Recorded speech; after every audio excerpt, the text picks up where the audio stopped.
This is the Pro Audio Suite podcast. Quick Bites. Welcome to another Pro Audio Suite Quick Bite, thanks to Rode Microphones. This week we're joined by Tony Billette and we're discussing voice farming. Now, Tony, the reason we got you on the show is because you've been approached by a said company. How do you feel about this? Well, I'm not tickled about it. Just a bit of quick background. I had a text first off from a particular person a few weeks ago, followed up fairly quickly by an email, and they made it pretty clear that what they were interested in was using my voice to create their own tracks. They didn't specify how or when or where, but fundamentally, it just rubbed me up the wrong way. I mean, I've put 30 or 40 years into developing myself as a voice talent, and I think it's bloody insulting to think that someone's just going to come along and say, oh, we're going to use your voice now, all your characterizations and everything, for whatever purpose, who knows? That's one thing that actually Robbo and I were talking about, because Robbo did mention that we actually wouldn't know where our voice is going to be used, and it could be something completely and utterly inappropriate. Oh, yeah. I also saw a thread this morning. I was looking at some Facebook stuff, and it was on VoiceOver Pros, I think, the American one, and they actually mentioned the company that you're talking about. Someone there has been approached. Now, one guy who actually trusts this guy has said they're very transparent and it doesn't look as bad as he may think it is. I don't know whether he knows how bad we think it is to make that judgment. What concerns me, of course, is that once you have your voice, as technology gets better and better, you may be completely redundant. And the unfortunate thing is that no one has actually got to a point at this stage of actually having the legalities to copyright your voice. So even if it is farmed, at least you get a royalty every time it's used. One of my thoughts on this is that how do you breathe emotion and life into a particular given script using a synthesized voice? I mean, that's why I get jobs. I'm 72 now. There's a bit of life experience there. And I get a lot of these nice little voice acting jobs, and I just cannot see how a computer is going to be able to do that. But look, I could well be wrong. Either way, I'm not going to be there to do it anyway. Well, the other thing that occurs to me about this whole thing is, say, for whatever reason, you did decide that you were going to give them your voice, and your voice becomes popular on that platform and starts getting used in a number of different places. What happens to your workload in terms of Tony Billette's workload from then on? Because all of a sudden, everyone's hearing your voice all over the place. And I know from experience, from working with agencies and radio stations every day, that you get to the point where people go, oh, hang on, Tony Billette's everywhere. Oh, yes, of course. That's happened to all of us in our careers, know what I mean? hasn't it? It's like, and it's like, I can see that happening because, there's only going to be a certain, let's be honest, there's only going to be a certain amount of people at your and Andrew's level as voiceover artists who are going to put their hand up for this. And there's not going to be a lot of them. So they're going to be the ones that people with voice are going to hear and recognize and go, oh, yeah, I know that voice. Let's use that voice. And all of a sudden they're everywhere. And then all of a sudden they're sitting at home scratching their heads why they're not booking anything because their voice is being used on this other platform that they've been paid once for, and that's all they're ever going to see. I think control's the other thing. You mentioned it before. We've got no idea at all how it's going to be used. We don't. I mean, taking to an extreme, they could voice pornos using your voice. Well, they could. Yeah. Yes, absolutely. So that's a sort of an extreme situation, but. Like you two guys, I like to pick and choose the work I do. My agent will ring and she'll say, we've got this job or that job.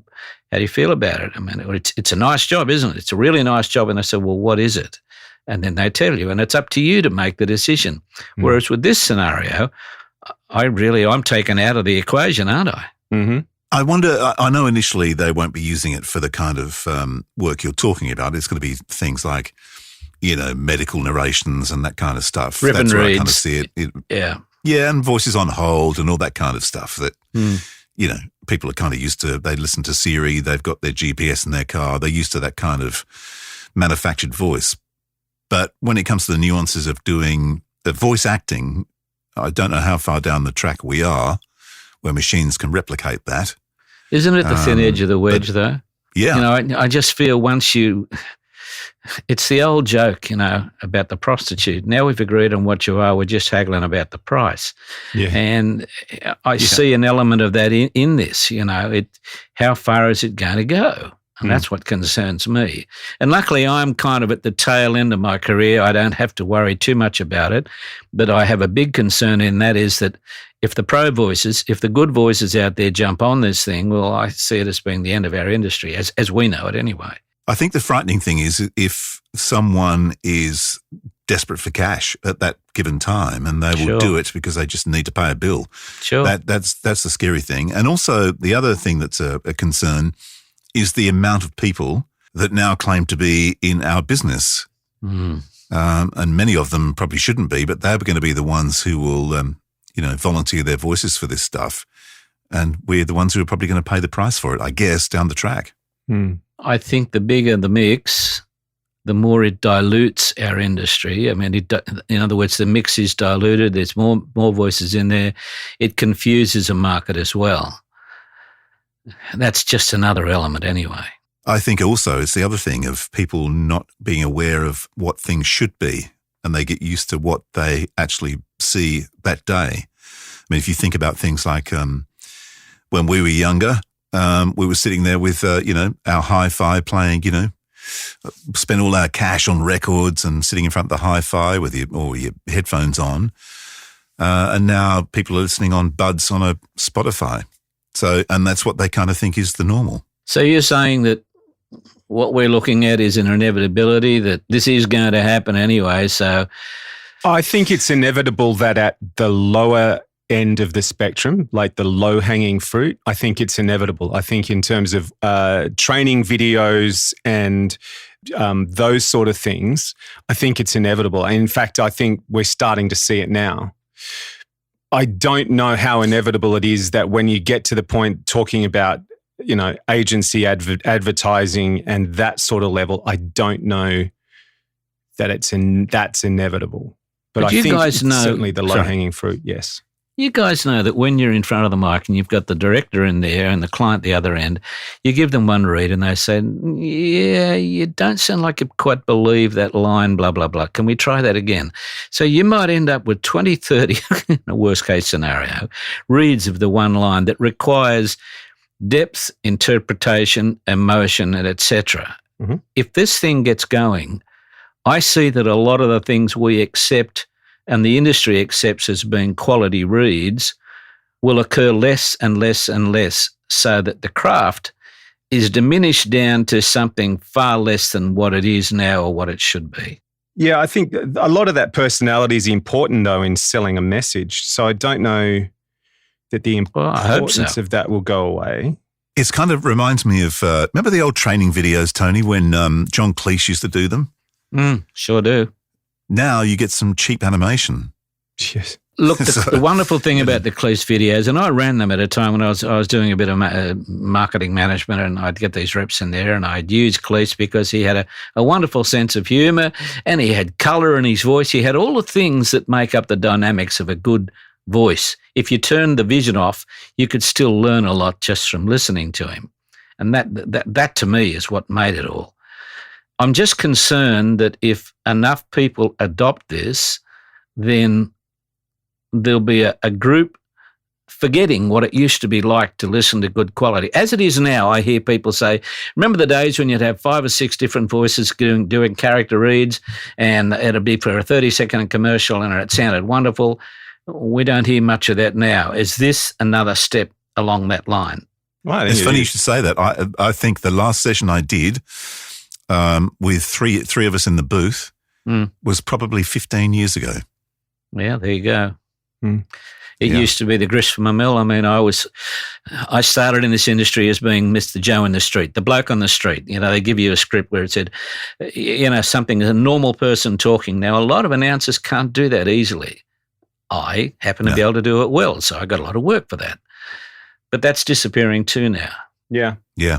Well, there's a lot of a call for that person in the street to actually be a person in the street these days too. They're not afraid to to use that unpolished sort of sound, even though it's not meant to be polished in the first place. So it's kind of interesting, isn't it? Yeah. I don't know. I don't think a good read is ever going to go away. I just think that you're probably right. The call for it is going to become less and less. Perhaps Well, it's I think going the to be. message from this is basically, sorry. No, go, Tony. No, you're making a better point. I'll listen to you. I'll shut up. That's rare. That's very unusual. Yes. That's never happened before. What's going on? Shoot, Andrew. Go ahead. I forgot what I was going to say now. Well, there you go. See, That moment of greatness is gone. and so have I. But I can put it down to early Alzheimer's. So Not as early as mine. my one's earlier than your one. I was going to say though, if you are, listening to this and you are a pro and you have been approached, don't do it. Yeah. Well, and let us know too. I mean, I don't think we sort of sit on the fence when it comes to our opinion on this stuff. So, so let us know if you're insulted by all this. Let us know. Isn't it nice to listen? Well, if you're to one of those companies, yeah. Isn't it nice to listen back to some tracks that you've done over a period of time and say, "Hell, I'm proud of that one. Oh, that was a good one. Geez, I got that right." To me, that's rewarding, and I see that disappearing very quickly with this. Absolutely. A very good friend of mine, I can name it, Joey Moore, one of the greats in the Australian industry, told me of an instance recently where she went to do a job and they said, look, we've had a few people doing this, Joey. We really want that person on the street, woman on the street, just Joe, Mrs. Average, and we haven't got it so far. And she said, and I just stepped up and I just did it. And they said, wow, that's great. How did you do that? And she just smiled and said, well, that's what I do. Mm-hmm. And that's what we do. Yeah. And that's what you get paid for. That's Exactly. right. Exactly. Yeah. It's that old joke about the guy who can't get his boat to go and he calls mechanic after mechanic and no one can get it going, and he finally calls on this old mechanic who's working in this rundown garage at the end of the street that's been there forever, and the mechanic comes up, takes a look around the engine and grabs a hammer out of his toolbox, taps the top of the engine twice, goes up, hits the motor, and away it goes. And the guy says to him, how much? And he goes, $1,500 should cover it. And he goes, well, Whoa. you only hit it with a hammer twice. And he goes, but the trick's knowing where to hit it. Yeah. Ain't it the truth? Yeah, totally. Yeah. Pretty well sums it up. Absolutely. Give me a hammer. Oh, there's a few people I'd like to use a hammer on. Yeah, totally. Oh, God, yeah. This show was mixed by Voodoo Radio Imaging. Edit by Andrew Peters. Using Rode microphones and Source Connect Now. Tech support from George the Tech Whittam. And supported by Harlan Hogan's VoiceOverEssentials.com. The home of the Portabooth Pro. You look for trouble.